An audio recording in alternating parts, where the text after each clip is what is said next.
ಎಲ್ಲರಿಗೂ ನಮಸ್ಕಾರ. ಪೂರ್ಣಿಮಾ ಕಿಶೋರ್ ಯೂಟ್ಯೂಬ್ ಚಾನಲ್ಗೆ ಸ್ವಾಗತ. ಇಂದು ನಾವು ಡ್ರಮ್ ಸ್ಟಿಕ್ನ ಒಂದು ರೆಸಿಪಿಯನ್ನು ಮಾಡೋಣ. ಈ ಒಂದು ಟೇಸ್ಟಿಯಾದಂತಹ ರೆಸಿಪಿಯನ್ನು ಮಾಡಲಿಕ್ಕೆ ನಮಗಿಲ್ಲಿ ಯಾವುದೇ ಮಸಾಲೆಯನ್ನು ರುಬ್ಬಬೇಕು ಅಂತೇಳಿ ಇಲ್ಲ. ಆರಾಮ್ಸೆ ನಾವು ಇದನ್ನು ಬೇಗ ಈ ಒಂದು ರೆಸಿಪಿಯನ್ನು ಮಾಡ್ಕೊಳ್ಬೋದು. ನೀವು ನನ್ನ ಚಾನಲ್ನ ಮೊದಲನೇ ಬಾರಿ ನೋಡ್ತಾ ಇದ್ದರೆ ನನ್ನ ಚಾನಲ್ನ ಸಬ್ಸ್ಕ್ರೈಬ್ ಮಾಡಿಕೊಳ್ಳಿ, ಹಾಗೆ ಬೆಲ್ ಐಕಾನ್ನ ಆನ್ ಮಾಡಿಕೊಳ್ಳಿ. ನನ್ನ ಚಾನಲ್ನಲ್ಲಿ ಡ್ರಮ್ ಸ್ಟಿಕ್ನ ಇನ್ನೊಂದು ರೆಸಿಪಿಯನ್ನು ಕೂಡ ನಾನು ಈಗಾಗಲೇ ಅಪ್ಲೋಡ್ ಮಾಡಿದ್ದೇನೆ. ನೀವು ಆ ಥರ ಕೂಡ ಮಾಡ್ಬೋದು, ಅದು ಕೂಡ ತುಂಬ ಚೆನ್ನಾಗಿರ್ತದೆ. ಹಾಗಾದರೆ ಬನ್ನಿ ನಾವೀಗ ಡ್ರಮ್ ಸ್ಟಿಕ್ನ ರೆಸಿಪಿ ಹೇಗೆ ಮಾಡೋದು ಅಂತೇಳಿ ನೋಡ್ಕೊಂಡು ಬರೋಣ. ಮೊದಲನೇದಾಗಿ ನಾನಿಲ್ಲಿ ಡ್ರಮ್ ಸ್ಟಿಕ್ನ ಈಗಾಗಲೇ ಬೇಯಿಸಿ ಇಟ್ಕೊಂಡಿದ್ದೇನೆ. ಯಾಕಂತ ಹೇಳಿದರೆ ಇದು ಸ್ವಲ್ಪ ಬೆಳ್ತಿರುವಂತಹ ನುಗ್ಗೆಕಾಯಿ ಆಗಿರೋದ್ರಿಂದ ನಾನು ಇದನ್ನು ಬೇಯಿಸಿ ಇಟ್ಕೊಂಡಿದ್ದೇನೆ. ನೀವು ಎಳೆ ನುಗ್ಗೆಕಾಯಿ ತೊಗೊಳ್ತೀನಿ ಅಂತ ಹೇಳಿದರೆ ಇದನ್ನ ಬೇಯಿಸಿ ಇಟ್ಕೊಳ್ಬೇಕು ಅಂಥೇಳಿ ಇಲ್ಲ, ಡೈರೆಕ್ಟಾಗಿ ನೀವು ಅದನ್ನು ಮಸಾಲೆ ಜೊತೆ ಹಾಕ್ಕೊಳ್ಬೋದು. ಡ್ರಮ್ ಸ್ಟಿಕ್ನ ಕರಿ ಮಾಡಲಿಕ್ಕೆ ನಾನಿಲ್ಲಿ ಒಂದು ಟೊಮ್ಯಾಟೋವನ್ನು ಕಟ್ ಮಾಡಿ ಮಿಕ್ಸಿ ಜಾರ್ಗೆ ಸೇರಿಸ್ಕೊಳ್ತಾ ಇದ್ದೇನೆ. ಹಾಗೆ ಒಂದು 5ರಿಂದ 6 ಗೋಡಂಬಿಯನ್ನು ಸೇರಿಸ್ಕೊಳ್ತಿದ್ದೇನೆ.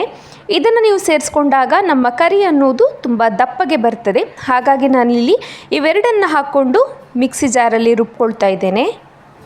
ಈಗ ಒಂದು ಪ್ಯಾನ್ಗೆ ಒಂದು 4 ಸ್ಪೂನ್ ಆಗುವಷ್ಟು ತೆಂಗಿನ ಎಣ್ಣೆಯನ್ನು ಹಾಕ್ಕೊಳ್ತಾ ಇದ್ದೇನೆ. ಅದಕ್ಕೆ 1 ಸ್ಪೂನ್ ಆಗುವಷ್ಟು ಜೀರಿಗೆ, ಒಂದು ಸ್ವಲ್ಪ ಕರಿಬೇವು, ನಂತರ ಒಂದು ಈರುಳ್ಳಿಯನ್ನು ಕಟ್ ಮಾಡಿ ನಾನಿಲ್ಲಿ ಸೇರಿಸ್ಕೊಳ್ತಿದ್ದೇನೆ. ಇದನ್ನು ಈಗ ಚೆನ್ನಾಗಿ ಫ್ರೈ ಮಾಡಿ. ಈರುಳ್ಳಿ ಅನ್ನೋದು ಸ್ಮೂತ್ ಆದ ನಂತರ ಅದಕ್ಕೆ ಈಗಾಗಲೇ ನಾವು ರುಬ್ಬಿಟ್ಕೊಂಡಿರುವಂತಹ ಟೊಮ್ಯಾಟೊ ಮತ್ತು ಗೋಡಂಬಿ ಹಾಕಿ ಏನು ರುಬ್ಬಿಟ್ಕೊಂಡ್ವಿ ಆ ಮಸಾಲೆಯನ್ನು ಇದಕ್ಕೆ ಸೇರಿಸಿ ಇದನ್ನು ಕೂಡ ಚೆನ್ನಾಗಿ ಮಿಕ್ಸ್ ಮಾಡಿಕೊಳ್ಳಿ. ಇದು ಚೆನ್ನಾಗಿ ಮಿಕ್ಸ್ ಆದ ನಂತರ ಬೆಳ್ಳುಳ್ಳಿ ಮತ್ತು ಶುಂಠಿ ಪೇಸ್ಟನ್ನು ಇದಕ್ಕೆ ಸೇರಿಸ್ಕೊಳ್ಳಿ.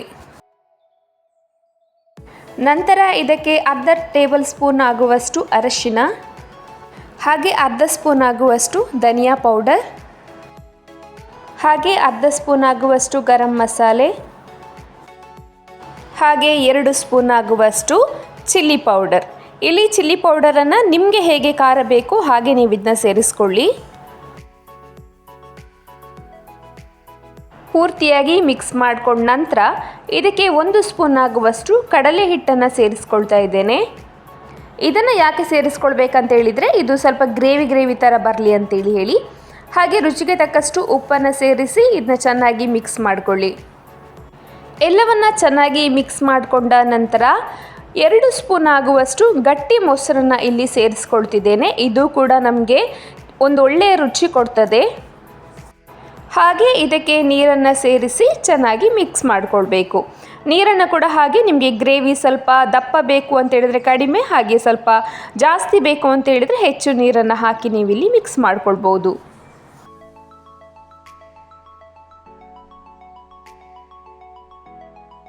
ನಂತರ ಇದರ ಮುಚ್ಚಳವನ್ನು ಮುಚ್ಚಿ ಒಂದು 10 ನಿಮಿಷ ಚೆನ್ನಾಗಿ ಕುದಿಸಬೇಕು. ಇದು ಚೆನ್ನಾಗಿ ಕುದಿಯುವಾಗ ನಾನು ಈಗಾಗಲೇ ಬೇಯಿಸಿ ಇಟ್ಕೊಂಡಿರುವಂತಹ ನುಗ್ಗೆಕಾಯಿಯನ್ನು ಇದಕ್ಕೆ ಸೇರಿಸ್ತೇನೆ. ಒಂದು ವೇಳೆ ನೀವು ಎಳೆಯ ನುಗ್ಗೆಕಾಯಿಯನ್ನು ತಗೊಳ್ತಾ ಇದ್ದೀರಾ ಅಂತೇಳಿ ಹೇಳಿದರೆ ಇಷ್ಟು ಕುದಿಯುವ ಮೊದಲೇ ನೀವೇನು ಮಾಡಬೇಕಂತೇಳಿ ಹೇಳಿದರೆ ಒಂದು 10 ನಿಮಿಷ ಇದನ್ನ ಕುದಿಸ್ಬೇಕಂತೇಳಿ ಇಲ್ಲ. ಒಂದು ಮಸಾಲೆಯನ್ನು ಸೇರಿಸಿ ಒಂದು 5 ನಿಮಿಷ ಆದ ತಕ್ಷಣ ನೀವು ನುಗ್ಗೆಕಾಯಿಯನ್ನು, ಎಳೆ ನುಗ್ಗೆಕಾಯಿ ಇದ್ದರೆ ಅದನ್ನು ನೀವು ಸೇರಿಸಿದಾಗ ಅದ ನಂತರ ನೀವು ಒಂದು 10ರಿಂದ 15 ನಿಮಿಷ ಕುದಿಸಿದರೆ ಆ ಒಂದು ನುಗ್ಗೆಕಾಯಿ ಅನ್ನೋದು ಪೂರ್ತಿಯಾಗಿ ಬೆಂದ್ಕೊಳ್ತದೆ. ನಾನಿಲ್ಲಿ ಬೇಯಿಸಿ ಇಟ್ಕೊಂಡಿರೋದ್ರಿಂದ ಮಸಾಲೆ ಅನ್ನೋದು ಪೂರ್ತಿಯಾಗಿ ಕುದ್ದ ನಂತರ ನಾನಿಲ್ಲಿ ನುಗ್ಗೆಕಾಯಿಯನ್ನು ಇದಕ್ಕೆ ಸೇರಿಸ್ಕೊಳ್ತಾ ಇದ್ದೇನೆ. ಸೇರಿಸ್ಕೊಂಡ ನಂತರ ಇನ್ನೊಂದು 5 ನಿಮಿಷಗಳ ಕಾಲ ಇದನ್ನು ನಾವು ಕುದಿಸಿದ್ರೆ ಸಾಕು. ಯಾಕಂದರೆ ಮಸಾಲೆ ಅನ್ನೋದು, ನುಗ್ಗೆಕಾಯಿ ಅನ್ನೋದು ಈಗಾಗಲೇ ಅದು ಬೆಂದಿರೋದ್ರಿಂದ ಅದನ್ನ ಹೆಚ್ಚು ಬೇಯಿಸಬೇಕಂತೇಳಿ ಇಲ್ಲ. ಒಂದು 5 ನಿಮಿಷ ಮುಚ್ಚಳವನ್ನು ಮುಚ್ಚಿ ಇದನ್ನು ಚೆನ್ನಾಗಿ ಬೇಯಿಸಬೇಕು. ಈಗ ನಮ್ಮ ಡ್ರಮ್ ಸ್ಟಿಕ್ ಕರಿ ಅನ್ನೋದು ರೆಡಿಯಾಗಿದೆ. ನಂತರ ಅದಕ್ಕೆ ಸ್ವಲ್ಪ ಕೊತ್ತಂಬರಿ ಸೊಪ್ಪನ್ನು ಹಾಕಿ ತಿರುಗಿಸಿದರೆ ನಮ್ಮ ಡ್ರಮ್ ಸ್ಟಿಕ್ ಕರಿ ಅನ್ನೋದು ರೆಡಿಯಾಗ್ತದೆ.